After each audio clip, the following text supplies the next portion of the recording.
Hi everyone, Sandy Zanino here with Innovative Auto HR, here with my follow-up video after watching the IRS publication video for the 2020 W-4.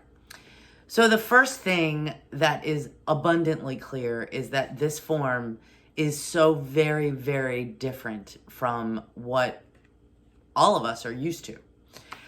It doesn't deal in, there's no box 5 anymore where you put the number of deductions.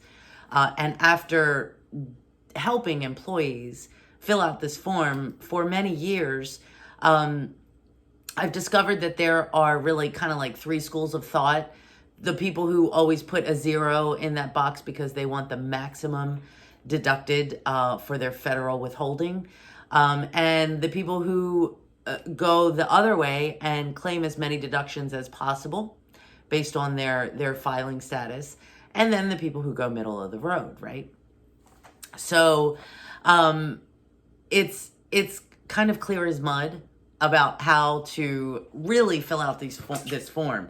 But there are some differences that seem to make it a little bit actually more simple. So what I can see is that if you are single, don't have kids, it's very simple. You don't have to do all 5 steps. You would just do step 1, mark off single, and sign the form. If you have more than one job, there is a little checkbox. Then you would do step 2, and there's a little checkbox, but you're supposed to also do the same thing for your other employer for the second job. In step 2, if you have more than one job or if you are multiple earner family, there is an app. It's at www.irs.gov/W4 capital APP. There's an app where you can estimate what your withholding should be. And that probably is one of the biggest differences with this form. There's not just single digit withholding deductions, it's amounts of money. So in step 3 is where you claim your dependents. And so if you have one child and you make under $200,000, if you're single, less than $400,000 if you're married, filing jointly, you put $2,000 in there per every qualifying child.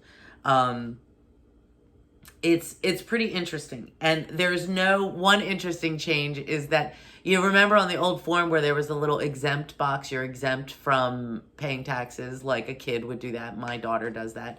Well, now you have to handwrite it in at the bottom of step 4. There's like a little space because there's no place. And literally the directions say to handwrite exempt in there. Also, extra withholding is interesting. Because when you look into the directions, that's where you're supposed to put the amount if you're 2 earner or you're even a 3 earner household, if there's 3 jobs, and then there's these lovely little tables that you're supposed to figure out the amount that you're supposed to put in that extra withholding.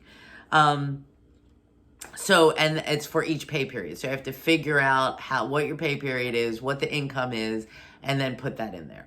So it's a very, very interesting form, and I'm afraid that I haven't really helped. Well, I understand it a little better, so hopefully you will be able to help your employees fill this form out a little bit more. I think I'm going to do a little bit more research and find somebody who is a 2 or 3 income household and fill out the form for them, figure out these tables, because the tables are a little bit confusing.